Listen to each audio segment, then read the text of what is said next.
7 of the honey days. I've been out here every single day for the past bit, guys, for a whole week.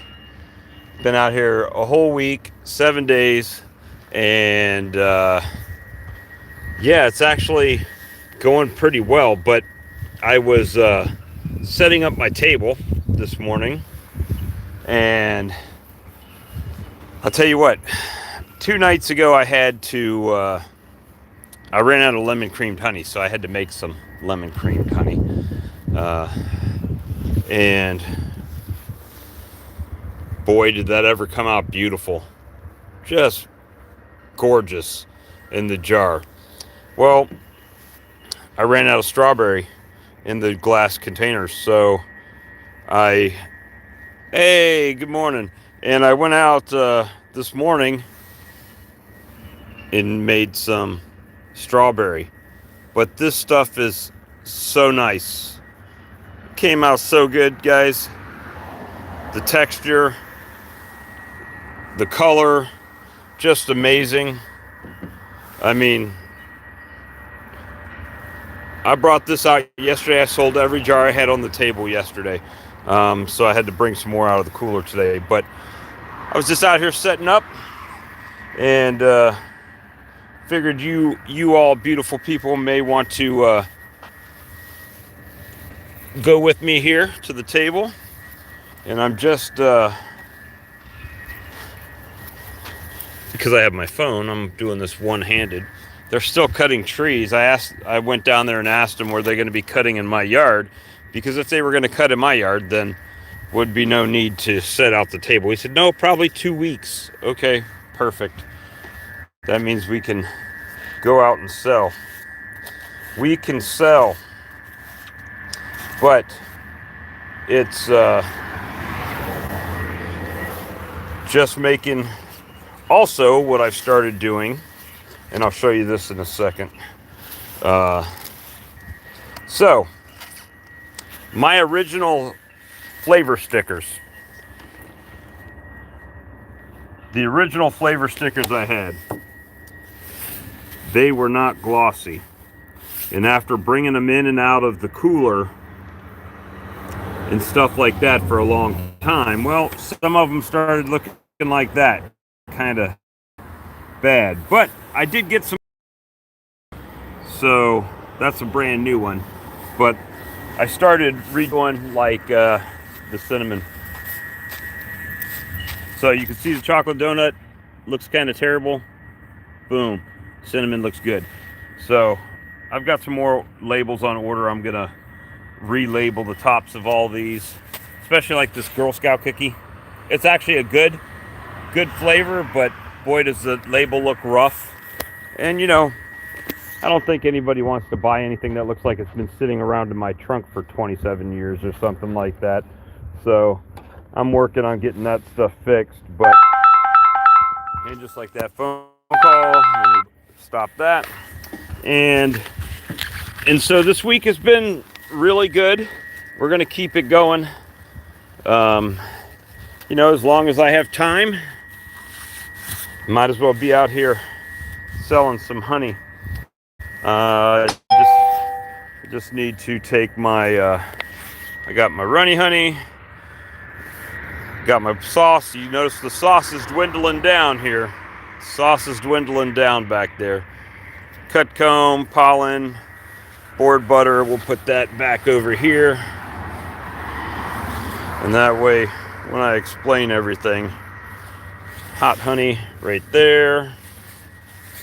Little overflow on this honey. So, looking really good. Looking really good. So now if you notice, like my blackberry, you can see how dark that is compared to the creamy deliciousness that's right there. So it is definitely different. So the only thing I need to do over here is, let me see. Let's go to the truck. Sample spoons, honey dippers, And then I may or may not, I probably will take those candles out of the box. It makes it easier. People don't have to dig through. And yeah, but so if you want to know what the cheat code is, throw a thumbs up. The cheat code that I've kind of discovered, and that one's sticky, and I washed it and it's still sticky. The cheat code that I found, for me anyway, the cheat code for me, flip the camera around if it'll play the game. There we go. The cheat code for me has been, and it's extra work. And you know, I tried to avoid extra work as much as possible. However, far superior product, far superior looking product, tasting product. So if you remember, a little while back, I started using these deli containers, and I was having an issue with those setting up. And so, you know, they all went into my cooler, my temperature control. This is what it needs to be to cream. 50 to 58 degrees Fahrenheit is what's recommended. So I have this box set up to cool at, you know, to keep it at that temperature. However, it wasn't setting. It would get thick, but it was not setting. So after all that time, you know, because I am genuinely trying to switch to those containers. But for Christmas, it makes it easy for them to grab these glass containers, and Bob's your uncle, and they can do, you know, what they want to. But because I had run out of lemon, because I had run out of strawberry, I went and got some deli containers full of that, and I scooped them out into my KitchenAid mixing bowl, and I added a little bit more of seed in it. Not a lot.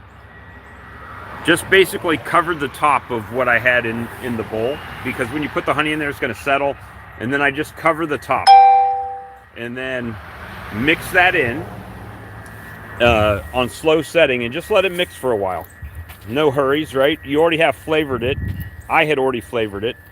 I added that extra honey in there, and then obviously you have to then sample it, right, to make sure it still tastes like what it's supposed to, because you are diluting it.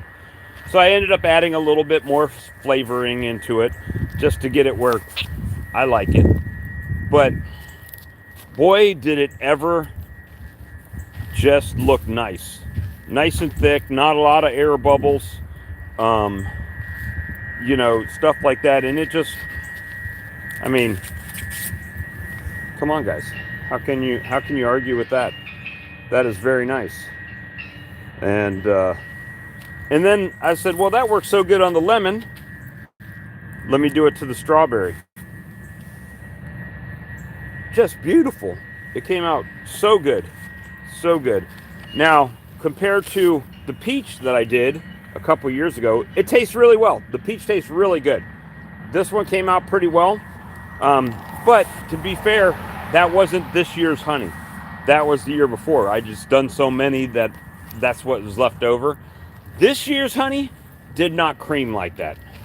So, so for me, chilling the honey after, well, I flavored it and then I chilled the honey, and it wouldn't set up like it was supposed to. Real thick. But I added a little bit more of my creamed honey out of the container, mixed it, jarred it. It looks lovely. And I mean, it's really thick. Really thick. So another thing that I've kind of started doing on this, because, you know, I like to make things hard sometimes. The first thing I did, I used to take all of the honey out of, now I've been doing smaller batches, I'll say that. So I've been taking all of the honey and, like, after I flavor it in the mixer, I would put it in a gated pail bucket. And yeah, that works fine. But you lose a lot in the bucket, right? When you pour it in the bucket, this sticks to the walls, sticks to your spatula, sticks everywhere, and you lose a bit. So what I did is I said, well, just don't make as much at one time, right? So I'll do I did one of the stainless steel pots, mixing bowls off the KitchenAid. Now, it has a handle on it. So after I cleaned off the spinny thing, you know, the mixer, I would just put my glass jar down and use the handle on the mixing bowl. You got to be careful though, because it comes out like in ribbons instead of like you know, pouring, not round. It's like flat ribbony, so you got to kind of make sure that you're not too close to it and stop it in time, so when you tilt your pot back, your mixing bowl, that it's not too full, right? And you know, sometimes if it's a little bit light, what I'll do is I'll just take my spatula and scrape some in out of the bowl and fill it up. But yeah, that's made a world of difference in the color and everything. So yeah, I think that's the hack that I'm gonna have to use, at least when my honey won't set like it wouldn't before. So just added a little bit more of the regular creamed honey into the bowl with it, mixed it in, and it looks beautiful. So, and every jar I had yesterday sold like that. As far as the lemon, sold all of that out. I didn't have any strawberry yesterday, so I just rinsed and repeated the process, and it came out very nice. But anyway, guys, you know what I'm doing today. Sitting here trying to sell honey, and this honey ain't gonna sell itself, right? So we got to get it going. It's supposed to be nice again today. We'll see how that ends up. And you know, right now it looks good out. It's nice and pretty out. So we'll, a little cool, but other than that, seems good. Trying to repeat what Hope Sadler was doing.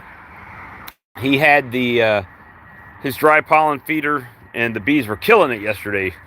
And I said, oh, let me go do that. And I put dry pollen in. They didn't do anything. Nothing. Didn't touch it at all. So I went ahead and took the cover off of the pail over there and everything, and see if they'll hit any of it. And we're just trying to do what we could do. Anyway, guys, it's been about 13 minutes since I started this video. I appreciate all of you guys, and we'll see you on the next stream. Bye for now.